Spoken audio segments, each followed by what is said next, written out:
Bonjour, c'est un plaisir de partager mon expérience.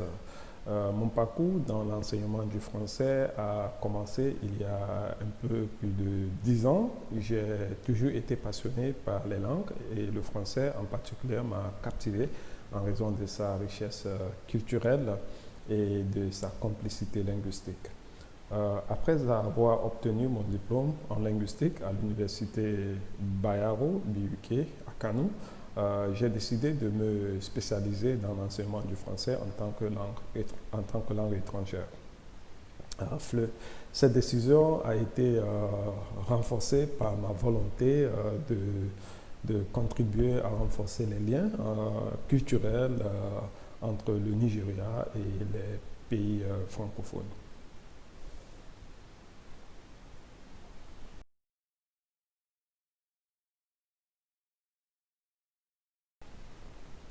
Euh, Quand je suis arrivé à Abuja en 2015, la radio des Forces armées était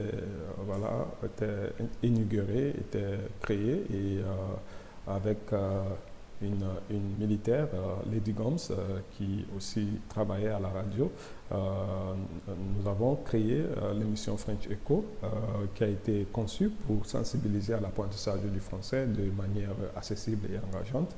L'objectif principal est de fournir des outils pratiques aux auditeurs, notamment les membres des forces armées nigériens qui ont souvent des interactions avec des pays francophones dans le cadre de missions de paix et de coopération régionale. Nous abordons des sujets variés allant des bases grammaticales aux aspects plus avancés comme la culture, la diplomatie et même les stratégies militaires en français.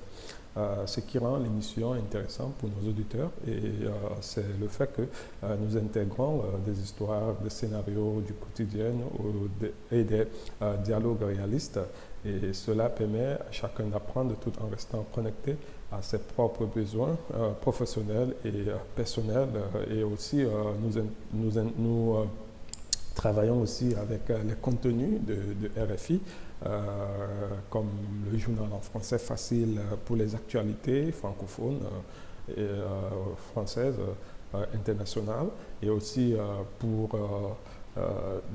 apprendre la langue au niveau basique, comme niveau A1, A2. Nous avons aussi des contenus, des, des, des, des séries radiophoniques comme l'affaire de 12, les voisins de 12 bis que nous diffusons maintenant et avant nous avons diffusé le talisman brisé, Mission Paris et aussi l'affaire du coffret. Toutes ces séries sont bien conçues pour introduire à l'apprentissage de la langue.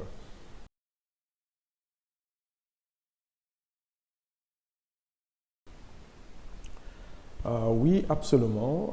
Le plus grand défi pour mes étudiants, surtout dans le contexte de l'Institut français, est souvent de concilier leurs obligations professionnelles avec l'apprentissage du français. Il n'est pas toujours facile de trouver du temps pour pratiquer régulièrement. Donc, la prononciation et les structures grammaticales du français peuvent sembler complexes pour les anglophones. Et l'approche que j'adopte donc est très pratique et orientée vers les situations spécifiques de communication, ce qui aide à rendre l'apprentissage plus pertinent et motivant.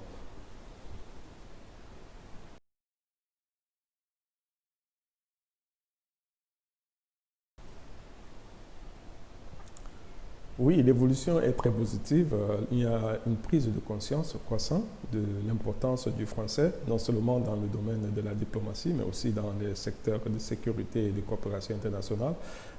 Les forces armées nigériennes sont de plus en plus engagées dans des missions multinationales en Afrique de l'Ouest et le français devient un atout incontournable grâce à des initiatives comme French Echo, mais aussi à d'autres programmes de formation linguistique proposés par l'ambassade de France via l'Institut français. Nous observons une motivation accrue à apprendre cette langue.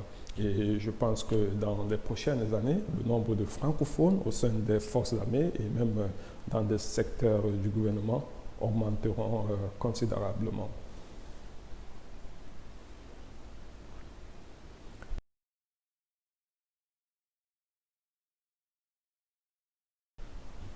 Mon objectif est de rendre French Echo encore plus interactif avec les participations directes des auditeurs à travers des séances de questions-réponses, des exercices linguistiques en direct et des interviews avec des experts francophones.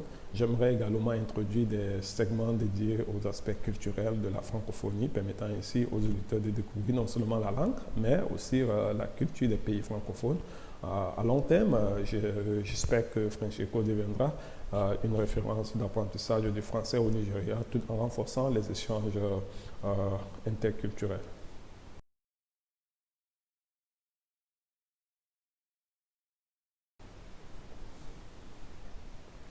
Merci à vous et c'était un plaisir de partager mon expérience avec vous et je vous invite à rester connecté pour suivre d'autres vidéos, d'autres interviews de ce type et aussi c'est une opportunité de rester inspiré et aussi de voilà, apprendre d'autres choses. Merci à vous et au revoir.